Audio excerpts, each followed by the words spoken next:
ইনজুরিকে সঙ্গে নিয়ে নিউজিল্যান্ডের বিপক্ষে মাঠে নামতে হবে তাওহিদ হৃদয়কে। যে হৃদয় অনুশীলনে ঘন্টার পর ঘন্টা নেটে ব্যাটিং প্র্যাকটিস করে কাটিয়ে দিতে পারে, তাকে এখন বেশি সময় ধরে ব্যাটিং প্র্যাকটিস করতে দেখা যায় না। মূলত বিসিএল এর সময় হৃদয় হালকা চোট সমস্যায় ছিলেন, আর পাকিস্তান সিরিজে এই চোট আরও তীব্র হয়।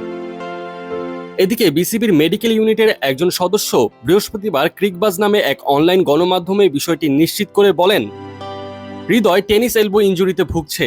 সাধারণত ব্যাটারদের টপ এন্ডে এই সমস্যাটি দেখা দেয়। বারবার একই ধরনের মুভমেন্টের কারণে এটি হয়।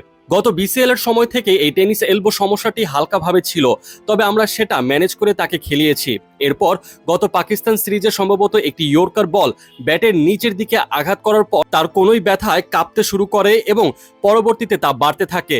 এক পর্যায়ে অবস্থা এমন হয় যে তার জন্য ব্যাট ধরাও কঠিন হয়ে পড়ে।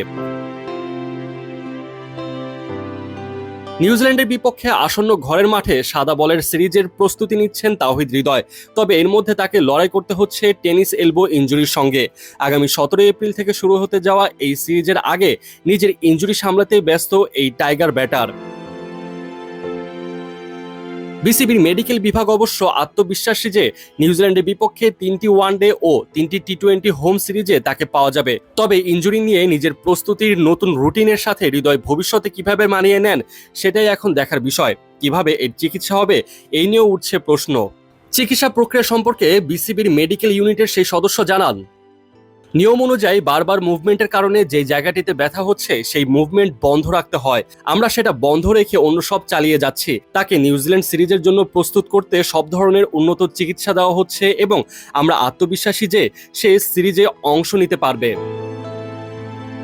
তবে পুরোপুরি ব্যথামুক্ত হওয়াটা বেশ কঠিন বলে জানান তিনি। তার ভাষ্যমতে, এটি পুরোপুরি সেরে উঠতে সাধারণত 1 বছরের মতো সময় লাগে। আমরা তাকে কাউন্সিলিং করিয়েছি যে কিছুটা ব্যথা থেকেই যাবে এবং সেটা নিয়ে তাকে খেলতে হবে।